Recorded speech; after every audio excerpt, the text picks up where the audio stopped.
pour aider cette chaîne, partagez, likez, commentez, et puis peut-être, aidez-nous sur Tipeee. Je pense que nous avons eu un excellent appel. Nous avons parlé de beaucoup de choses et de la manière d'atteindre la paix. Et nous avons également parlé d'autres choses. Y a-t-il eu des points non négociables abordés par Poutine ? Des médias du Kremlin disent qu'il a exigé une fin immédiate de l'aide à l'Ukraine pour parvenir à cet accord. Non, il ne l'a pas fait. Nous n'avons pas parlé de l'aide. Nous avons parlé de beaucoup de choses, mais l'aide n'a jamais été abordée. Alors Antoine Delard, vous êtes en direct de Washington. Est-ce qu'on en sait plus ce matin sur ce que se sont précisément dit les présidents américains et russes ? Non, pas vraiment.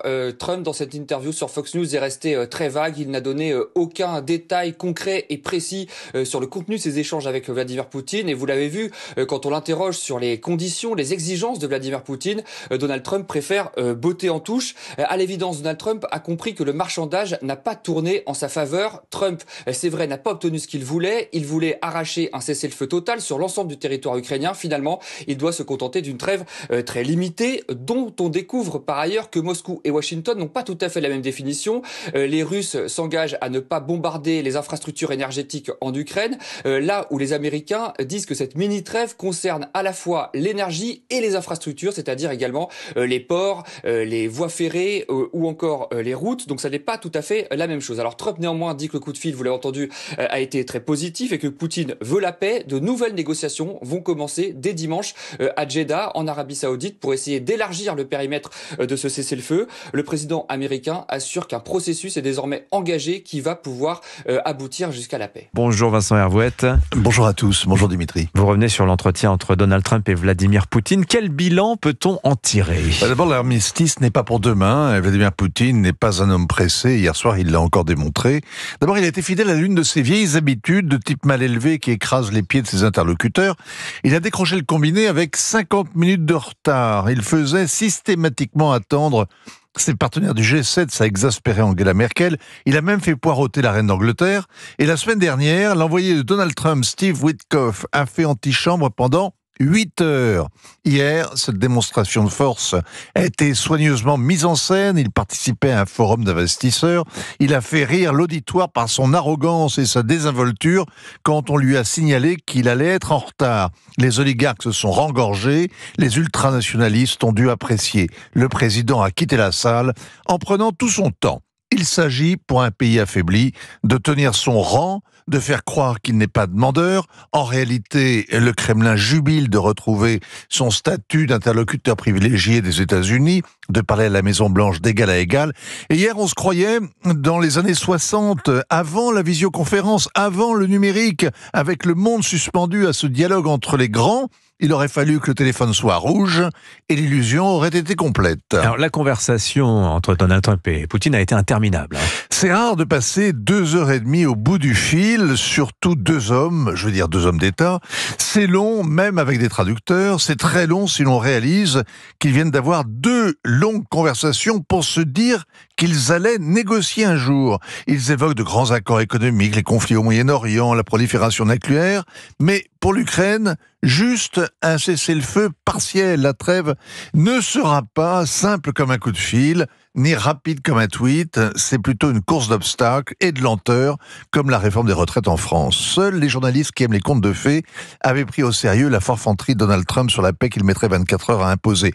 Mais depuis son premier coup de fil à Poutine, il se démène, mais il n'a fait céder que Zelensky en 2 semaines. Et Vladimir Poutine, lui, campe sur ses positions. Mais il dit une trêve, pourquoi pas, mais seulement sur les infrastructures, notamment énergétiques et aussi en mer Noire, où les missiles ukrainiens font des dégâts. Seulement pour 30 jours, et à condition que l'assistance militaire à l'Ukraine soit suspendue, et sans dire un mot sur l'avenir des territoires déjà conquis comme la Crimée et le Donbass. Ce n'est plus une posture de négociation, c'est une position fortifiée. Bon courage aux négociateurs qui se retrouvent dimanche en Arabie. Donald Trump, qui cherche un deal, a dû apprécier. Les Ukrainiens encore plus. On l'a vu dans la région de Koursk. La débâcle de leur armée privée du renseignement américain, c'était évident. Une trêve dans ces conditions serait un prélude à une capitulation. C'est ce que cherche sans doute Vladimir Poutine, la partition, puis la neutralisation de l'Ukraine et l'éviction de Zelensky. En attendant, le seul bénéfice concret, c'est qu'aujourd'hui 175 prisonniers de guerre des deux côtés seront échangés et que le Kremlin grand seigneur y adjoint 23 blessés ukrainiens. Comme chacun sait, la guerre dure depuis 11 ans. Elle va continuer. Et il semble parfois qu'il n'y ait que Donald Trump pour souhaiter en finir. Signature Europe 1, ainsi va le monde, Vincent Hervouette. Bonsoir Jean de Glignasti. Bonsoir. Vous êtes directeur de recherche à l'IRIS, spécialiste des questions russes et surtout ancien ambassadeur de France en Russie. Vous connaissez donc très bien ce pays, très bien son président, Vladimir Poutine. L'appel justement entre le président russe et Donald Trump vient de se terminer. On va rentrer dans le détail de ce que l'on sait de cet appel. Mais d'abord, le Kremlin vient de qualifier cette conversation de détaillée et franche. Ça veut dire quoi en langage diplomatique, détaillée et franche? Détaillé, ça veut dire qu'effectivement, ils sont rentrés dans tous les détails. Et franche, ça veut dire qu'ils ne sont pas tombés d'accord et qu'ils sont engueulés. Et d'ailleurs, on constate un certain silence du côté américain. On a vu que les discussions avec Vladimir Poutine n'étaient pas simples quand Emmanuel Macron discutait avec lui, notamment. Ce soir, ce que l'on sait, c'est que Vladimir Poutine accepte de suspendre les frappes sur les sites énergétiques pour une durée de 30 jours. Il refuse le cessez-le-feu de 30 jours complet que proposait Donald Trump. C'est pas une victoire pour le président américain. Non, c'est une petite concession qu'a fait Poutine pour maintenir le contact. Les Russes sont partagés entre deux préoccupations. La première, c'est de ne pas oblitérer les progrès qu'ils font sur le terrain. Donc un cessez-le-feu les bloquerait alors qu'ils ont l'avantage en ce moment. Et deuxièmement, de ne pas gâcher cette occasion historique qu'ils ont de se réconcilier avec les États-Unis. Donc quelques instants avant son appel avec Donald Trump, en conférence de presse, Vladimir Poutine affichait une mine détendue. Pendant près de 2 heures au téléphone, les présidents russes et américains ont ensuite échangé une conversation franche et détaillée selon le Kremlin. Premier point d'accord annoncé par la Maison-Blanche et confirmé par Moscou, la nécessité de mettre un terme aux frappes sur les infrastructures énergétiques. Poutine a soutenu l'idée de Trump d'un renoncement mutuel de la Russie et de l'Ukraine aux attaques contre les infrastructures énergétiques pendant 30 jours et a donné un tel commandement à l'armée. Autre point sensible, le sud de l'Ukraine et la mer Noire. Selon la Maison-Blanche, Donald Trump et Vladimir Poutine auraient trouvé un accord. Les dirigeants ont convenu que le mouvement vers la paix passera par des négociations techniques sur la mise en œuvre d'un cessez-le-feu maritime en mer Noire. Mais pour aller plus loin, vers un cessez-le-feu total, Moscou pose ses conditions. La partie russe a souligné un certain nombre de points essentiels. La nécessité de mettre fin à la mobilisation forcée en Ukraine et au réarmement des forces ukrainiennes. Signe des bonnes intentions que veut afficher le Kremlin, Vladimir Poutine a informé Donald Trump qu'un échange de 175 prisonniers ukrainiens contre 175 prisonniers russes aurait lieu ce mercredi. Selon Moscou et Washington, la suite des négociations commencera immédiatement au Moyen-Orient. L'arrêt complet de l'aide militaire et du renseignement occidental à l'Ukraine, arrêt complet, intégral, est-ce que c'est trop demandé? Est-ce qu'on entre dans une surenchère qui, de toute façon, pour l'Europe en tout cas, est inacceptable? Écoutez, moi je vois les choses un tout petit peu différemment quand même. Je suis un diplomate, j'ai déjà participé dans le passé à une négociation avec les Américains du temps de l'Union soviétique sur les armements stratégiques. Je connais ce que c'est une négociation. Et je crois qu'aujourd'hui, on a assisté au début d'une vraie négociation pour préparer une paix solide et durable en Ukraine. Ça, ce sont des questions tellement compliquées et complexes qu'on ne peut pas les résoudre avec une baguette magique. Il faut négocier. Est-ce que ça veut dire qu'on met la barre là, en sachant bien quand même que c'est inimaginable, pour les Ukrainiens évidemment, mais même pour les Européens, peut-être pour les Américains, arrêter toute l'aide, ça voudrait dire tuer politiquement l'Ukraine? Oh non, pas du tout, puisqu'il faudrait savoir qu'est-ce qu'on veut. Si on veut aller vers la paix, alors cette trêve ne doit pas être un répit après lequel l'Ukraine va recommencer la guerre. La trêve doit être la première étape vers la paix. Et c'est pour ça que si on continue pendant la trêve d'envoyer les armes, mobiliser des gens, on voit, c'est un marché de dupes. Le président ukrainien Volodymyr Zelensky a accusé la Russie de rejeter les propositions de cessez-le-feu complet et a appelé à faire pression sur les dirigeants russes. Volodymyr Zelensky a déclaré qu'une frappe russe contre une infrastructure civile impliquant plus de 40 drones était la preuve que Poutine tentait de faire durer le conflit. Les frappes menées mardi en fin de journée ont eu lieu peu après l'appel téléphonique entre Poutine et Trump. Le Kremlin a affirmé que Vladimir Poutine avait accepté de suspendre les attaques contre les cibles énergétiques ukrainiennes pendant 30 jours. Toutefois, le président russe a refusé un cessez-le-feu complet tant que l'Occident ne mettrait pas fin à tout soutien militaire et en matière de renseignement à l'Ukraine. Die Umstände, und darauf hat der Kollege Klingbeil hier gerade noch einmal hingewiesen, die Umstände werden vor allem von Putins Angriffskrieg gegen Europa bestimmt. Es ist nämlich ein Krieg gegen Europa und nicht nur ein Krieg gegen die territoriale Integrität der Ukraine. Es ist, auch wenn Sie das dort und dort anders sehen, es ist ein Krieg auch gegen unser Land, der täglich stattfindet. Mit Angriffen auf unsere Datennetze, mit der Zerstörung von Versorgungsleitungen, mit Brandanschlägen, mit Auftragsmorden mitten in unserem Land, mit der Ausspähung von Kasernen, mit Desinformationskampagnen, deren Teil auch Sie in Deutschland mittlerweile sind, mit systematischer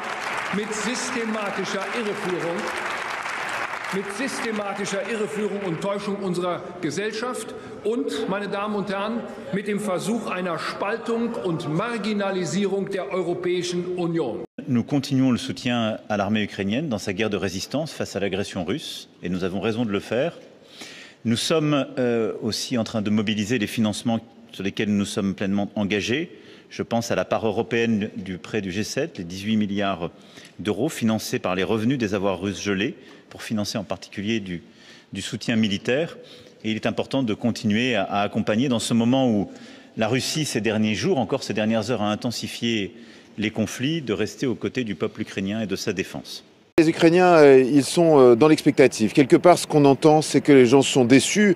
On le sait, Volodymyr Zelensky avait proposé une trêve inconditionnelle de 30 jours. Le fait de voir le président russe répondre simplement qu'il est d'accord pour un arrêt des frappes sur les infrastructures énergétiques et pas un réel cessez-le-feu, évidemment, est une déception. Par ailleurs, on pointe ici aussi que d'autres détails qui ont été révélés de l'appel téléphonique, notamment l'échange de prisonniers, étaient d'ores et déjà prévus de longue date. Ici, notamment, cet arrêt des frappes sur les infrastructures énergétiques, je parlais à des gens qui me disaient que c'était plutôt avantageux, in fine, pour la Russie, sachant que ces dernières semaines, les Ukrainiens ont multiplié les attaques sur les infrastructures pétrolières côté russe de la frontière, alors même que les frappes russes sur les centrales électriques, en tout cas c'est ce que cette personne me disait, avaient plutôt diminué alors qu'elles avaient été particulièrement fortes au début de l'hiver. Donc on a l'impression quelque part ici que Vladimir Poutine cherche à gagner du temps,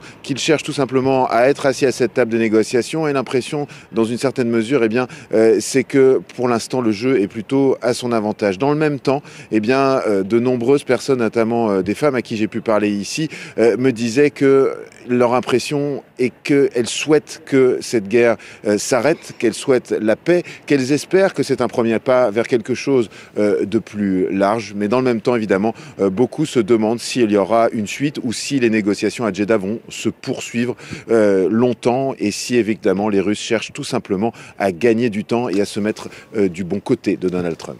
Oui, parce que pendant ce temps-là, évidemment, James, les frappes, elles se poursuivent de part et d'autre de la frontière. Oui, tout à fait. Il y a eu des frappes sur la région de Soumy, il y a eu une frappe sur un hôpital. Ici même, à Odessa, vers minuit et demi, on a entendu les sirènes, tout simplement parce qu'il y avait un missile ou un drone qui était en train d'entrer dans la zone. On sait qu'hier, juste avant la discussion téléphonique entre les deux, enfin juste après, pardon, la discussion téléphonique entre les présidents Trump et Poutine, il y a eu une série de drones qui sont entrés au-dessus du territoire ukrainien qui visaient des objectifs. Pour certains ont été abattus, mais en tout cas il y a eu un nombre important d'alertes aériennes de frappes de drones Shahid. Donc là aussi, eh bien, ça envoie pas un message, on va dire, très clair à la population ukrainienne ici concernant les intentions russes. Donc beaucoup de gens ici se posent des questions quant à l'avenir de ces négociations qui ont débuté, en tout cas qui ont réellement bougé pour la première fois hier lors de cet appel téléphonique entre Donald Trump et Vladimir Poutine. Alors, allô Vladimir, ici Donald. Les présidents russes et américains se sont donc parlé longuement hier. Alors pour votre interview au cœur de l'actualité ce matin, Amandine, vous avez choisi de recevoir quelqu'un qui a lui aussi déjà parlé à de nombreuses reprises avec Vladimir Poutine. C'est Claude Blanche-Maison, ancien ambassadeur de France à Moscou. Bonjour et bienvenue à vous. Bonjour. Bonjour et merci beaucoup d'être là ce matin. On va bien sûr parler du fond et de ce qui ressort de ce qu'on sait de cette discussion. Mais d'abord sur la forme, ce coup de fil entre Donald Trump et Vladimir Poutine a duré un peu plus de 2 heures hier. Est-ce que c'est beaucoup ?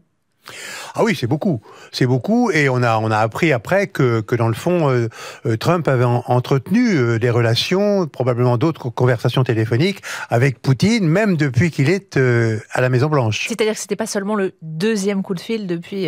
Probablement il y en a eu d'autres, plus les émissaires, donc beaucoup de dialogue entre les deux, en fait. Et encore un mot sur la forme, vous qui avez sans doute vu plein de fois ce genre de coup de fil, comment ça se passe ? Les deux hommes sont seuls, chacun au bout du téléphone, ou il y a plein de conseillers autour? Il y a toute une équipe autour qui peut passer les papiers, qui peut, etc.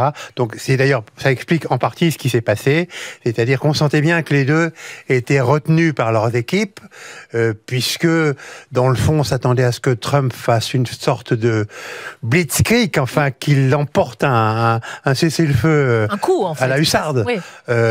Poutine étant bluffé, c'est pas du tout ce qui s'est passé. Et en réalité, ça s'est passé très méthodiquement, très calmement. Ils ont passé en revue les relations bilatérales, puisque Poutine tient beaucoup à normaliser complètement ses relations avec les États-Unis, à ce que les États-Unis retirent progressivement leurs sanctions, bien sûr, à ce que les ambassades et les consulats puissent retrouver leurs effectifs pleins, puisqu'on avait viré tous les espions, mais bon, et d'autres espions reviendront. Et ça, je crois que Trump est d'accord là-dessus, on n'en a pas beaucoup parlé, mais cette normalisation-là, elle est en cours. Ils ont aussi parlé de nucléaire, c'est très important. Ils étaient d'accord sur le fait que l'Iran ne devait pas avoir la capacité de détruire Israël. C'est très important. Donc les Russes sont contre l'accès d'Iran à l'arme nucléaire. On n'en a pas beaucoup parlé, mais c'est très important. Et sur l'Ukraine, ça a été effectivement des résultats beaucoup plus modestes parce que l'enjeu est considérable. Sur l'Ukraine, effectivement, on est loin, très loin du cessez-le-feu imaginé par les Ukrainiens qui souhaitaient, on le rappelle, un cessez-le-feu sur la mer, dans les airs et au sol. Là, pour l'instant, il n'est question que d'arrêt de frappe sur les sites énergétiques. Est-ce que Vladimir Poutine fait durer les discussions, joue les prolongations ? C'est comme ça que vous le voyez, vous ? Je crois qu'on s'engage dans une négociation qui va être longue, qui va être faite par des techniciens de la négociation. Ça va commencer dimanche prochain en Arabie Saoudite, et ça va être une négociation méthodique, parce qu'en effet, il y a beaucoup de sujets, beaucoup de thèmes à négocier concrètement. Alors on pensait que Trump pouvait enlever un cessez-le-feu et puis établir cette négociation bilatérale qui allait s'installer en Arabie Saoudite pour des semaines, des mois peut-être, et traiter tous les sujets un par un. En réalité, il n'a pu obtenir que le cessez-le-feu sur les installations énergétiques. Il y a un point qui interpelle Claude Blanche-Maison et qui inquiète aussi, et c'est écrit assez clairement, noir sur blanc dans le communiqué du Kremlin. Vladimir Poutine demande l'arrêt complet de l'aide militaire occidentale à l'Ukraine. C'est même la condition clé, dit le communiqué du Kremlin.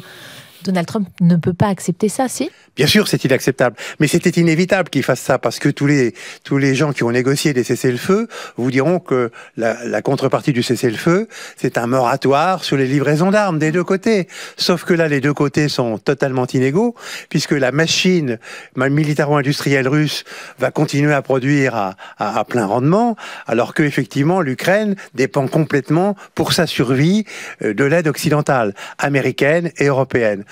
Donc, je ne sais pas si les Américains vont ralentir leur aide, on ne sait pas très bien ce qui s'est dit à ce sujet, mais les Européens, certainement pas. Et c'est ce qui a été dit d'ailleurs hier soir. Hier soir, Emmanuel Macron, qui effectivement a pris la parole depuis Berlin, il était avec le chancelier, réaffirmant son soutien à l'Ukraine. Il a répété « nos amis ukrainiens, nos amis ukrainiens ». Mais on a quand même l'impression que le président français, il est un peu impuissant, comme d'ailleurs tous les Européens, j'ai envie de dire. C'est clair que Trump et Poutine veulent négocier tous les deux.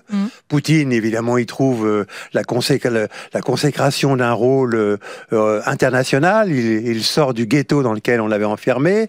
Il redevient l'homologue du président. Et ça va se faire sur le dos de l'Ukraine, forcément. Un peu sur l'Ukraine, en effet. Il devient l'homologue du président du pays le plus puissant du monde. Et pour lui, c'est très important, notamment vis-à-vis de sa population. Puisqu'il n'a pas réussi à confisquer l'Ukraine, en quelque sorte, à en faire la Biélorussie. C'était l'objectif initial, en fait, de cette guerre. Mais il va dire, vous voyez, j'ai redonné à la Russie sa stature internationale. Ça, c'est fait depuis hier soir. Donald Trump a plutôt peu parlé à l'issue de ce coup de fil, de cet entretien. On connaît à quel point le président américain aime les médias, aime mettre en scène chacun de ses succès. Il a bien conscience que là, pour l'instant, il a perdu ou en tout cas pas gagné? Il a pris conscience que le sujet était plus compliqué qu'il ne le croyait et que Poutine était plus coriace qu'il ne le pensait. Donc en effet, à mon avis, il était surpris par la tournure des événements et il a été obligé de se réfugier dans ce cessez-le-feu sectoriel qui intéressait les Russes parce que les Russes en avaient assez de voir qu'avec leurs drones fabriqués en Ukraine, les Ukrainiens avaient détruit pratiquement un tiers de la capacité de raffinage russe. C'est beaucoup, hein, c'était très efficace. Qu'ils avaient aussi finalement mis hors d'usage un certain nombre de réserves d'essence dans les bases aériennes d'où partaient les bombardiers. Donc c'était très important. En contrepartie, effectivement, l'accord de cessez-le-feu prévoit que la Russie ne bombardera plus les usines de production électrique ukrainiennes. Mais il y a eu encore des frappes ce matin, alors sur un hôpital absolument, a priori. Absolument, le cessez-le-feu. Pourtant, on avait dit que Poutine donnait l'ordre immédiatement de ne plus frapper les usines de production électrique, mais il semble que ça n'ait pas été le cas. Claude Blanche-Maison, j'allais dire, vous connaissez bien la psychologie Poutine. Vous l'avez vu à plusieurs reprises, vous avez échangé avec lui à plusieurs reprises. Vous observez ça aujourd'hui d'un peu plus loin, mais est-ce que sincèrement, vous pensez qu'un jour, il acceptera un cessez-le-feu digne de ce nom ? À condition qu'il ait l'assurance que l'Ukraine sera neutralisée, ce qui est évidemment totalement inacceptable pour nous, Européens. Dans le fond, pour les États-Unis, on ne sait pas trop. On ne sait pas trop, puisque Trump est allé assez loin dans les concessions faites avant cette conversation téléphonique. Mais c'est vrai que Poutine ira jusqu'au bout, ne lâchera rien. Et par conséquent, il a dit, il veut une neutralisation complète de l'Ukraine indépendante. J'appellerais ça l'Ukraine libre, c'est-à-dire celle qui n'est pas occupée par les troupes russes. Et ce ne sont pas les Européens qui peuvent l'impressionner? On ne sait pas. On ne sait pas parce que je crois que ce qui se passe actuellement, la prise en masse des Européens, plus les Canadiens, plus les Turcs, plus finalement le Japon, la Corée du Sud, ça peut être de nature à les impressionner si les mots se traduisent en action. Voilà. Et on a une nouvelle coalition qui est en train de se mettre en place, mais il faut aussi probablement que la diplomatie européenne, bien sûr d'abord la diplomatie française, soit beaucoup plus active avec les grands pays asiatiques, y compris la Chine, car on ne dit pas assez, la Chine n'a jamais reconnu l'annexion de la Crimée. Et la Chine nous dit dans les conversations qu'on peut avoir ici ou là, il faut pas accepter, il faut pas reconnaître les annexions russes. Voilà plus de 3 ans que la centrale de Zaporijia est occupée par l'armée russe. La plus grande centrale nucléaire d'Europe est située sur la ligne de front. Elle a été la cible plusieurs fois de bombardements, heureusement sans dégâts majeurs jusqu'à maintenant. Nous avons rencontré le maire de la ville où est située la centrale qu'il a fui au début du conflit. L'Ukraine, dit-il, exige de la récupérer. C'est la première fois qu'un pays prend par la force comme ça une centrale nucléaire, qui plus est avec 6 réacteurs. Ça fait 3 ans que la Russie fait peur au monde entier avec une possible catastrophe nucléaire. Ça doit s'arrêter.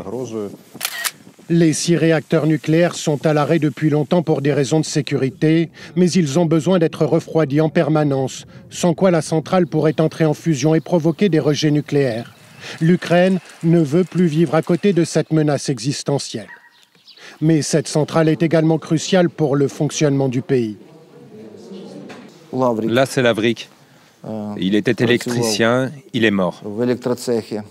Volodymyr Kravchuk était un des ingénieurs de la centrale. Il nous montre ses anciens collègues morts depuis le début de la guerre et nous explique que la centrale fournissait 20% de l'électricité du pays. On a besoin de cette centrale. Les autres centrales nucléaires que l'on a n'ont que 2 réacteurs. Nos centrales thermiques ont été détruites pendant la guerre et la production de nos centrales hydrauliques est trop faible et ne suffisent pas pour tout le pays. Rien ne dit que Vladimir Poutine acceptera de rendre cette centrale et si oui, à quelles conditions? Le président russe a l'habitude de se montrer inflexible dans les négociations.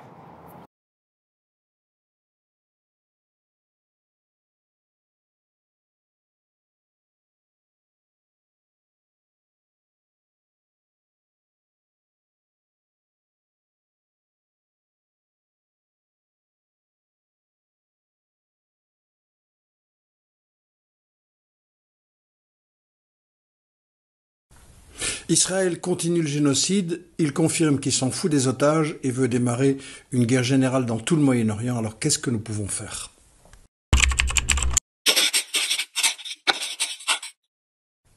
Les masques tombent. Avec Trump, Netanyahou peut vider Gaza, anéantir la Cisjordanie, terroriser le Liban, occuper la moitié de la Syrie, pendant que Trump, lui, massacre les femmes et les enfants du Yémen. Pourquoi? Netanyahou doit faire taire les critiques sur sa gestion du 7 octobre, faire oublier la purge qu'il mène dans les services secrets et les conscrits qui refusent le service militaire, parfois jusqu'à 60% de refus, sans parler des Haredim qui refusent toujours le service militaire. En fait, Trump veut coloniser et piller toute cette région stratégique pour la domination mondiale, pendant que l'Union européenne a le culot d'offrir 2,5 milliards à Al-Qaïda en Syrie. Plus que jamais, menons la bataille de l'info ensemble, aidez-nous à démasquer les mensonges et exposer les vraies stratégies, manifestées partout. À Paris, j'apprends déjà qu'il y aura un rassemblement massif ce soir à 18h, place de la République.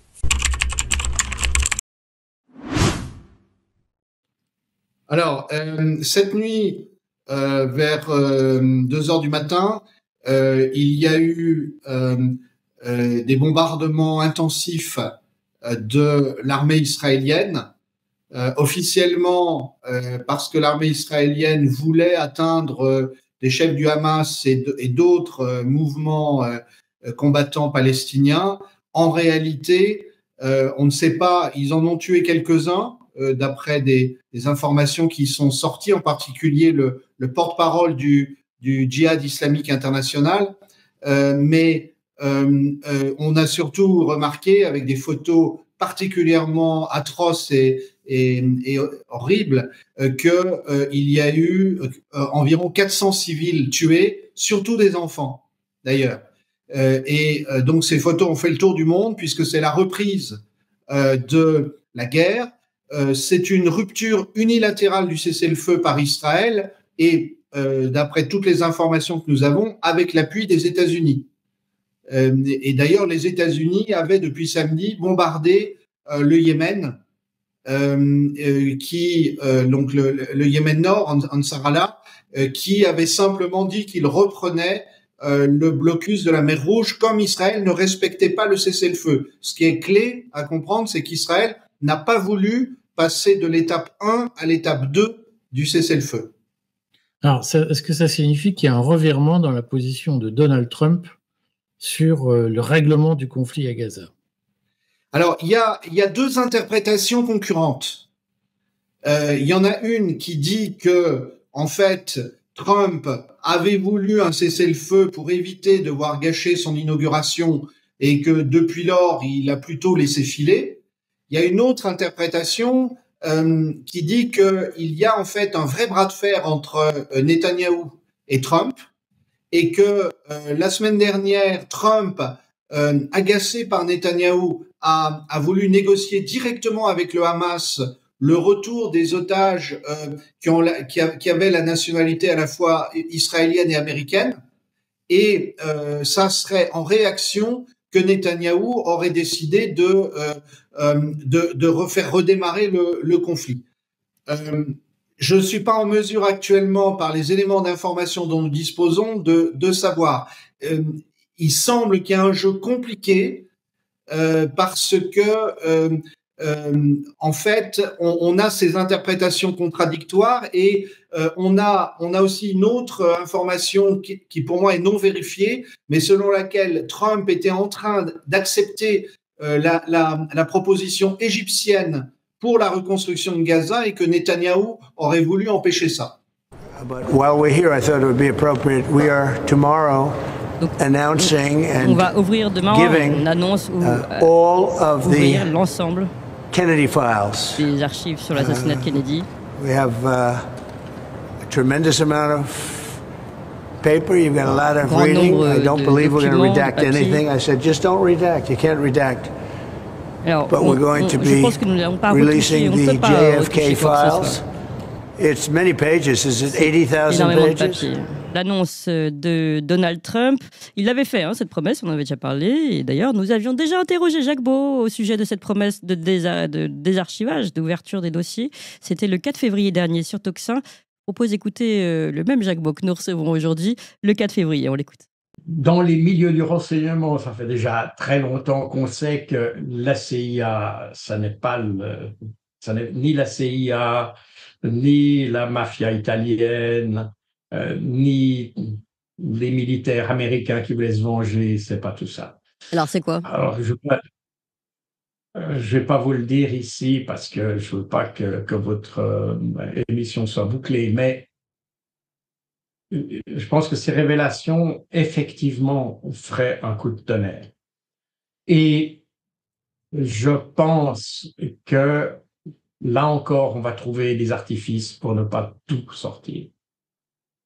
Parce que ça devient vraiment explosif. Et effectivement, pour la sécurité nationale, on est dans un problème de sécurité nationale. On n'est pas dans des problèmes de protéger un tel ou tel autre. Dans le sens où c'est tellement explosif qu'une perte de confiance tellement énorme de l'État ou du système, on va dire, serait tellement forte que tout pourrait arriver. C'est dans ce sens-là, la sécurité. Pour la perte de confiance dans un autre État. Dans un autre État? Ou dans son État? Dans un autre État. D'accord. Alors ça, c'était le 4 février et quelques jours plus tôt, ce qui est intéressant, voilà, quand on recoupe les grands esprits, Jacques Beau, un autre journaliste, alors lui un peu plus connu que moi sur Tocsin, qui s'appelle Tucker Carlson aux États-Unis, posait la même question à Jefferson Morley. Jefferson Morley, c'est le journaliste qui a enquêté sur l'affaire Kennedy depuis très longtemps, qui a été d'ailleurs journaliste et écrivain au Washington Post pendant 15 ans. Donc Jefferson Morley était interviewé par Tucker Carlson le 29 janvier. Donc, comme je vous le disais, vraiment quelques jours avant mon interview de Jacques Beau, il y avait un profond conflit entre Israël et la Maison-Blanche de Kennedy au sujet des programmes nucléaires. Kennedy insistait pour qu'il y ait des inspections sur place. Et les Israéliens s'y sont opposés car les inspections auraient permis de découvrir qu'ils disposaient d'un programme de fabrication de la bombe nucléaire. C'était une vraie pomme de discorde en 1963 au moment où Angleton suivait le dossier Oswald. La juxtaposition de ces faits est suffisamment importante pour nécessiter une publication officielle. Voilà ce qu'explique Jefferson Morley. Et voilà ce dont nous allons parler aujourd'hui donc, avec vous, Jacques Beau. Ici, Jefferson Morley finit de répondre finalement à ce que vous disiez le 4 février, quand vous parliez d'un coup de tonnerre et d'un autre État, et vous pensiez d'ailleurs qu'on trouvera des artifices pour que tout cela ne sorte pas entièrement. C'est aussi la thèse de Jefferson Morley dans dans cette interview. Alors, est-ce que vous pouvez nous en dire un petit peu plus? D'abord, il faut rappeler que c'est la deuxième fois que Donald Trump promet de libérer toutes les archives concernant l'assassinat de Kennedy. Il l'avait déjà fait durant son premier mandat. Et en fait, durant le premier mandat, il y a un certain nombre de documents. À ma connaissance, en 2018, il y avait 53 600 documents qui avaient été publiés, mais beaucoup n'avaient pas été publiés. Et dans un communiqué, Donald Trump avait dit qu'il n'avait pas eu le choix et qu'il y avait un certain nombre de documents qui n'ont pas pu être publiés pour des raisons de sécurité nationale, d'ordre intérieur et de politique étrangère. Donc, on voit bien que ces critères qui sont évoqués par Donald Trump lui-même écarte les questions de mafia parce qu'on est à 60 ans après les événements. Les protagonistes sont décédés, la CIA a été restructurée à plusieurs reprises, etc., etc. Donc on voit pas très bien comment à 60, si on prend les acteurs qu'on cite traditionnellement, comme la mafia italienne, la CIA, les militaires, etc. Pratiquement tous les protagonistes ont disparu. Donc on ne voit pas en quoi ça pourrait affecter la sécurité nationale. En revanche, ce qui est resté depuis, c'est la relation entre les États-Unis et Israël. Or, on sait que les relations entre Kennedy, l'administration Kennedy et Ben Gurion étaient extrêmement tendues. Et il y a aussi un élément qu'il ne faut pas oublier. Quand on va assassiner un président, alors, évidemment, le cinéma, on a l'habitude aujourd'hui, surtout parce que nos médias racontent un peu n'importe quoi sur les tentatives et les assassinats qu'on voit un peu à gauche, à droite, mais un État ne se venge pas. À part peut-être l'exception, peut-être c'est Israël, mais les États ne se vengent pas. Les services de renseignement ne se vengent pas. Ils enregistrent. Ça n'existe pas, ce genre de choses. On ne tue pas simplement parce que quelqu'un a une tête qui ne nous revient pas. Ce n'est pas comme ça que ça se passe. Oui. Parce que les enjeux sont beaucoup trop importants. Et a fortiori, quand on veut éliminer un président, il faut qu'il y ait vraiment une raison existentielle pour qu'on élimine un président. Même la mafia, elle a pris de nombreux coups. Enfin, les mafias qu'il y a aux États-Unis, elles ont pris de nombreux coups. Il y a eu des arrestations, des choses comme ça. On n'a pas assassiné les présidents pour autant. Donc, il y a quelque chose qui est supérieur à ça. Et cet élément supérieur, c'est effectivement très vraisemblablement, parce que, de nouveau, on ne connaît pas la réalité. Mais il faut se ramener à l'histoire. Et en 1960, voilà. Oui. Au moment où, enfin juste avant que Kennedy entre en fonction, on a découvert l'existence du site de Dimona. Oui. Et qui était, donc on savait que les Israéliens avaient un programme de recherche nucléaire qui était censé être civil d'ailleurs. Et puis le 5 octobre 1961, la CIA a publié un National Intelligence Estimate, le NIA 3561, et qui dit que, de manière assez nette, qu'Israël est en train d'établir un programme d'armes nucléaires. Et à partir de ce moment-là, Kennedy a demandé à inspecter le site de Dimona. Il y a eu 2 inspections qui ont été menées, une en 61 et l'autre en 62. Où les inspecteurs américains ont été littéralement menés en bateau par les Israéliens. On leur a montré des fausses installations, vraiment fausses, vraiment des trucs selon les témoignages de directeurs du renseignement israélien. On leur a vraiment montré des décors, littéralement. On a peint des pièces, en leur disant voilà, on ne peut pas entrer parce que c'est encore en travaux, mais elle est là-dedans, on a la recherche, etc. Et en fait, ces gars n'ont strictement rien, ils ont vu que du feu. Et il y avait déjà un programme d'installation. Et Kennedy a subodoré qu'on les avait menés en bateau. Et en juillet 1963, c'est probablement, il y a eu tout un échange de lettres d'ailleurs entre JFK et puis Ben Gurion. Oui. Et en 1963, Kennedy dit si vous ne nous donnez pas accès à toutes les informations, si vous ne vous laissez pas montrer ça, les États-Unis s'arrêteront définitivement d'aider Israël. Oui. Donc c'était une sorte de condamnation à mort pour Israël. Il ne faut pas oublier que dans les années 60, Israël est vraiment un pays qui est menacé par les pays arabes qui sont autour. Aujourd'hui, ces pays ont des attitudes beaucoup plus pacifiques par rapport à Israël, quoi qu'Israël en dise. Il n'y a plus cette unité politique. Il faut voir que le Moyen-Orient, à ce moment-là, est pratiquement sous la coupe, pourrait-on dire, de l'Union soviétique. Et qu'à ce moment-là, Israël est vraiment le bastion occidental dans un environnement qui lui est très hostile. De nouveau, aujourd'hui, ça a changé. Aujourd'hui, pratiquement tous les pays arabes sont devenus très pro-occidentaux. Par conséquent, la situation a radicalement changé. Mais à cette époque-là, c'était très différent. Et par conséquent, arrêter de soutenir Israël, Oui. c'était le condamner à mort. Et ça, ça pourrait être, et je dis bien ça pourrait être parce qu'il y a absolument aucun élément qui nous permet aujourd'hui d'affirmer que c'est ça. Oui. Mais toutes les autres hypothèses ont été infirmées. Et par conséquent, il ne reste que celle-ci et c'est celle dont on parle le moins. Donc, en général, quand on ne vous parle pas de quelque chose... Et non, François Langlais, les députés allemands ont donc donné leur feu vert au bazooka du futur chancelier. Bazooka, c'est le nom du plan massif d'investissement sans précédent pour réarmer l'Allemagne. Quelles conséquences ça va avoir pour nous les Français ? C'est vrai, vous l'avez dit, d'abord c'est un virage complet de l'Allemagne et du futur chancelier lui-même, parce qu'ils étaient quand même déclarés contre tout ça.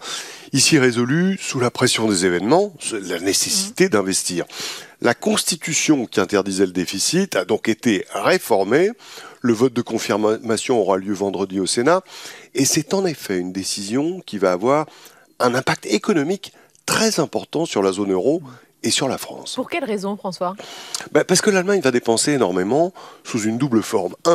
Un fonds de 500 milliards pour moderniser les infrastructures, les routes, le rail, la production d'énergie, etc. 2, pas de limite pour augmenter le budget de la défense, 40 à 50 milliards par an. On parle donc d'un millier de milliards d'euros de dépenses supplémentaires dans les années qui viennent. Et alors, qu'est-ce que cette décision des Allemands peut changer pour nous en France ? D'abord, plus de croissance. L'Allemagne est collée à zéro depuis 3 ans. Son activité va augmenter sensiblement. Et c'est bon pour le partenaire commercial que nous sommes. Il faut se souvenir que dans la seule période comparable, c'était au moment de la réunification, il y a 35 ans, qui avait demandé d'énormes investissements. La demande allemande était telle que nous avons été en excédent commercial avec elle. Tant mieux donc, même s'il peut y avoir aussi des effets pervers. Des effets pervers, mais vous pensez à quoi ? Quel genre d'effets pervers ? C'est les taux d'intérêt en fait. Les taux d'intérêt de toute l'Europe vont être tirés à la hausse par ces emprunts énormes de l'Allemagne qui vont augmenter la demande d'argent. Sur les derniers jours, on l'a déjà vu, les taux français sont passés de 3,2 à 3,6 à cause de cela.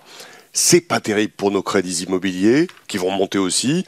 C'est pas terrible pour le coût de la dette publique, également à la hausse. Bon, mais François, on imagine quand même que notre industrie de l'armement va profiter de ce surcroît de commandes, non ? Oui, non, c'est sûr, c'est certain, mais il faut pondérer les choses quand même, parce que sur le moyen terme, ça signe la reconstruction du potentiel militaro-industriel allemand, qui tournait quand même à bas régime depuis la guerre. Les Français vont donc avoir aussi de sérieux concurrents, avec lesquels il va falloir en plus se mettre d'accord pour les futurs programmes communs. C'est pas facile, L'économie de guerre, c'est aussi parfois un combat entre alliés. Bon, en tout cas, la France et l'Allemagne se ressemblent davantage ce matin, vous le diriez comme ça ? Incontestable. Les deux pays partent dans la dette à fond. Mais vous noterez quand même que c'est pas la même dette. Les Allemands empruntent pour moderniser le pays. Nous, c'est plutôt pour rembourser les grippes ou payer les allocations logement. Réarmer. Le nouvel impératif européen agite les chancelleries et les états-majors. Il inquiète les citoyens, qui se demandent comment tout cela va finir et quels sacrifices leur seront imposés. Le discours d'Emmanuel Macron le 5 mars depuis l'Élysée illustrait à merveille cette mécanique. La patrie a besoin de vous, de votre engagement. Une nouvelle variante de son air déjà entonné, l'ère de l'abondance est finie. La question de savoir si la dramatisation est efficace pour mobiliser les citoyens n'est pas totalement annexe. Jusqu'à preuve du contraire, nous sommes encore dans une démocratie, ce gouvernement du peuple, par le peuple et pour le peuple. De telle sorte que les grands arbitrages budgétaires qu'il est plus que temps d'opérer doivent emporter l'aval des citoyens. Or, voici 3 ans que ces mêmes citoyens entendent, lorsqu'ils allument leur télévision, les proclamations avec trémolo dans la voix de ceux qui expliquent que Poutine, ce nouvel Hitler, veut envahir la Pologne, tout l'Est européen et qui sait imposer sa domination sur l'Europe entière. Rien de tel pour obtenir la méfiance vis-à-vis de toute forme de mobilisation. Commençons donc par définir correctement la menace, en évitant de brandir à chaque phrase l'adjectif existentiel qui sonne Troisième Guerre mondiale. En l'occurrence, la Troisième Guerre mondiale est justement ce qu'il s'agit d'éviter, quoi qu'en pensent les va-t-en-guerre pour qui il eût fallu, dès février 2022, engager l'OTAN dans une confrontation avec la Russie. De fait, et quoi qu'on pense des raisons de cette évolution, la Russie est devenue agressive et œuvre à la déstabilisation des pays européens sous diverses formes. L'éviction de la France hors d'Afrique, après des années de naïveté et de désintérêt pour les manipulations de l'opinion via les réseaux sociaux, en est un des exemples. Sur le sol européen, On peut anticiper des mouvements de cet ordre dans tous les pays qui comptent une minorité russe ou qui appartiennent à ces zones tampons que la Russie veut préserver. Géorgie, Moldavie, États baltes et partie ouest de l'Ukraine. Le premier danger, c'est avant tout un basculement par les urnes que les Européens, comme ils l'ont montré en Roumanie, semblent vouloir traiter par l'annulation des processus électoraux. Un piège parfait pour l'autoproclamé camp des démocraties. L'urgence est donc de renforcer notre capacité de renseignement et de protection de notre espace cyber. Et de mener des politiques à même de réconcilier les citoyens avec la démocratie représentative, seul anticorps efficace contre ces déstabilisations. La dimension militaire est l'autre volet, tout aussi essentiel, mais moins immédiat, car il faut le dire clairement, le réarmement prendra 10 à 20 ans et ne concerne donc pas le conflit actuel en Ukraine, pour lequel il faut obtenir des négociations avant que les effets de l'abandon américain ne se fassent sentir.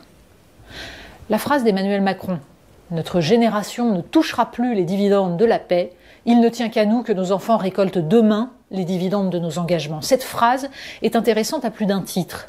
Elle raconte l'aveuglement des chantres de la mondialisation heureuse qui, de Laurent Fabius, auteur de l'expression, jusqu'au Macron de 2017, pensaient en termes de dividendes, quel aveu que ce mot, et de grand marché mondial, plutôt que de nation et de démocratie réelle.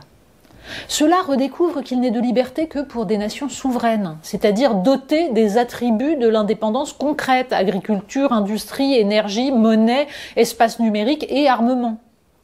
Il est un peu tard, et la politique américaine des démocrates policés à la brute Donald Trump, après avoir institué depuis la libération par toutes les manœuvres possibles notre dépendance, sonne comme un « eh bien dansez maintenant ». Alors que faire ? La Commission européenne annonce 800 milliards qui n'existent pas, puisqu'il s'agit seulement de nous autoriser à faire plus de dettes au moment où les taux remontent. L'enjeu pour la France est de faire en sorte que son industrie de défense bénéficie de ce réveil européen, alors même que les seuls qui ont des fonds sont les Allemands, riches de leurs gigantesques excédents budgétaires, accumulés en partie sur le dos de leurs voisins.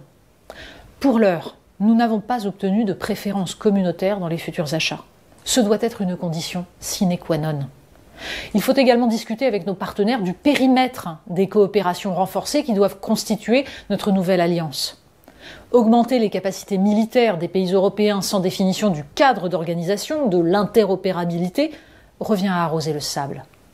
C'est ce que ne comprennent pas les idéologues du fédéralisme qui croient voir leur heure arriver, oubliant opportunément que l'Europe fédérale qu'ils ont toujours prônée est justement celle qui se contrefichait des questions de souveraineté et de défense et qui multipliait les dépendances. Côté français, l'urgence est un nouveau pacte politique entre les citoyens et leurs gouvernants. Il va falloir remettre à plat les dépenses, la fiscalité, l'organisation de l'État pour non seulement convaincre les citoyens que réarmer entre dans le cadre d'une politique de souveraineté, donc de reconquête démocratique, mais que, parallèlement, une politique de défense de nos capacités productives les enrichira et les protégera. Bonjour Olivier Babot. Bonjour Dimitri, bonjour Anissa, bonjour à tous. Olivier. Ce matin, vous nous parlez d'immigration de travail, Olivier. Certains estiment qu'il faut l'intensifier pour combler nos pénuries de main-d'œuvre. Vous n'êtes pas convaincu, Olivier. Disons Dimitri que c'est plus complexe que ça. Alors l'idée paraît simple. Face au vieillissement de la population, aux difficultés de recrutement, il faut faire venir des travailleurs étrangers. Ça semble une solution évidente. C'est pas nouveau. On a autrefois accueilli des Italiens, des Polonais, des Espagnols pour faire tourner nos usines, nos chantiers. Mais aujourd'hui, cette logique se heurte quand même à des réalités qu'il faut prendre en compte. Alors le premier argument en faveur de l'immigration de travail, Olivier, ce sont les besoins non pourvus de l'économie. Oui, alors il est exact que certains secteurs comme la restauration, le bâtiment peinent à recruter. Les immigrés, ils représentent une part importante de la main-d'œuvre, c'est 28% dans la restauration, 23% dans les services à la personne. Mais compte tenu des près de 3 millions de personnes inscrites au chômage en France, ça pose au moins deux questions. D'abord, celle de la qualité des emplois proposés, qui ne parviennent pas à attirer beaucoup de Français inscrits au chômage. Et d'autre part, la question du degré d'incitation à l'activité du système, l'inactivité pouvant dans certains cas être plus tentante compte tenu du niveau des aides. En important des travailleurs plutôt qu'en se posant ces questions, on entretient un problème plutôt qu'on ne les résout. Alors, il y a un premier sujet qui est celui des problèmes de correspondance qu'on a des compétences avec nos besoins, des compétences des immigrés qui viennent en France et des besoins de l'économie française. Ces compétences, d'ailleurs, vont beaucoup évoluer. Alors ça, c'est la certitude qu'on peut avoir avec les progrès technologiques en cours, notamment avec l'intelligence artificielle et la robotisation. Les besoins en main-d'œuvre vont être bouleversés. Selon le Forum économique mondial, 44% des compétences actuelles deviendront obsolètes d'ici 2027. De façon générale, on peut dire que le mouvement d'augmentation des besoins en compétences pointues va augmenter. Or, il faut dire, c'est pas d'abord ce que nous importons. Et une étude danoise de l'Amsterdam School of Economics a montré que l'immigration n'est bénéfique en moyenne que si les migrants ont au moins un niveau licence. Sinon, leur contribution fiscale nette sur leur vie, leur contribution fiscale nette au pays, compte tenu des aides, elle sera négative. Et d'autres pays gèrent-ils mieux cette immigration de travail que la France, Olivier ? Alors, les États-Unis, par exemple, ont la chance d'attirer des talents mondiaux. C'est le fameux brain drain, l'attirance des cerveaux ou la fuite des cerveaux, ça dépend de quel côté on se place. Soit 70% de leurs doctorants aux États-Unis, en sciences, en ingénierie, sont étrangers. 70%, c'est quand même énorme. En France, seuls 5% des immigrés sont diplômés de l'enseignement supérieur. C'est 20% en Allemagne, 30% au Canada. Nous restons dans un modèle où l'immigration est perçue comme un réservoir de main-d'œuvre peu qualifiée, alors qu'elle pourrait et devrait être un levier d'innovation et de compétitivité. Donc selon vous, l'immigration de travail doit être mieux ciblée ? Clairement, il suffit pas d'ouvrir les frontières à ceux qui veulent travailler, il faut anticiper les besoins futurs, attirer les compétences utiles.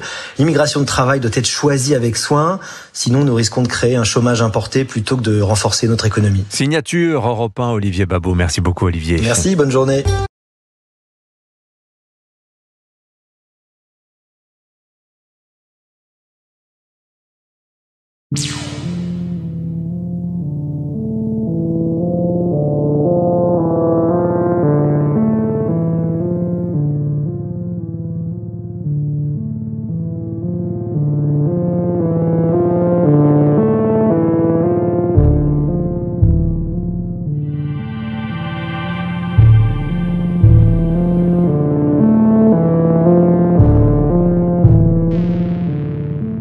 Alors, pour aider cette chaîne, partagez, likez, commentez, et puis peut-être, aidez-nous sur Tipeee.